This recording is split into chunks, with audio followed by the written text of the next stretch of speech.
Olá, CD concurseiro, resposta comentada do quiz 661, banca RBO, concurso de Hortolândia 2014. Então vou ler a pergunta primeiro. Lesão fundamental caracterizada por perda total do epitélio com exposição ao tecido conjuntivo subjacente. Esse é um detalhe muito importante dessa questão, porque é uma lesão em depressão. E geralmente com exposição ao tecido conjuntivo subjacente dolorida e geralmente apresentando sangramento. Outro detalhe importante para diferenciar duas das alternativas.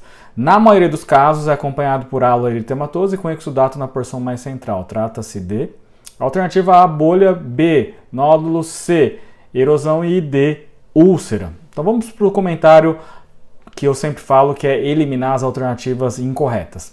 A alternativa A, bolha, e a alternativa B, nódulo, são lesões elevadas. No caso da bolha, seria uma lesão elevada acima de 3 milímetros com conteúdo líquido.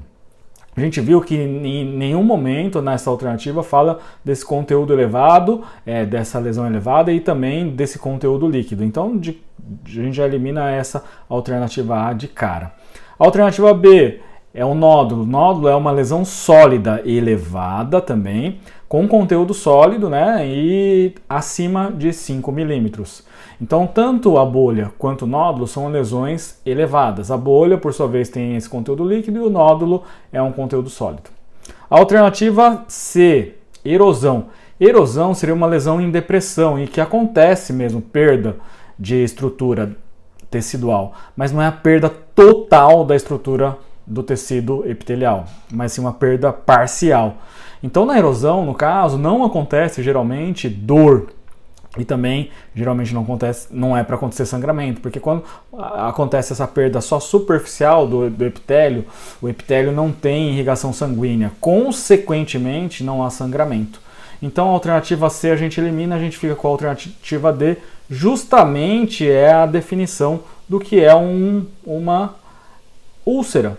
Então, a úlcera é, sem dúvida nenhuma, uma lesão em depressão em que há perda total do epitélio e, consequentemente, essa perda total acaba culminando em dor, porque há exposição do tecido conjuntivo e nessa exposição, esse tecido conjuntivo tem terminações nervosas, o paciente acaba sentindo dor.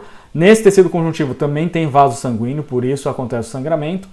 E ao redor dessas úlceras, geralmente o que acontece? Ao redor da úlcera, em função do processo inflamatório, lembrando que a inflamação é um processo de defesa inespecífico, então acontece em resposta a qualquer tipo de agressor, vai acontecer a formação desse aloeritematose, a formação desse exudato no centro. Qual a representação, né, clínica dessa lesão que tem esse aloeritematoso e com esse exudato no centro da lesão? Uma ulceração aftosa recorrente, que é uma lesão das úlceras, o exemplo mais clássico, o exemplo mais fácil de dar. Por exemplo, a erosão. Qual das lesões a gente poderia dar de exemplo? Uma língua geográfica, por exemplo, uma gengivite descamativa, que pode fazer parte do pênfigoide, do pênfigo vulgar, por exemplo. Uma bolha, por exemplo, as lesões iniciais de pênfigo, né? E um nódulo, uma hiperplasia fibrosa inflamatória ou um fibroma, como por exemplo.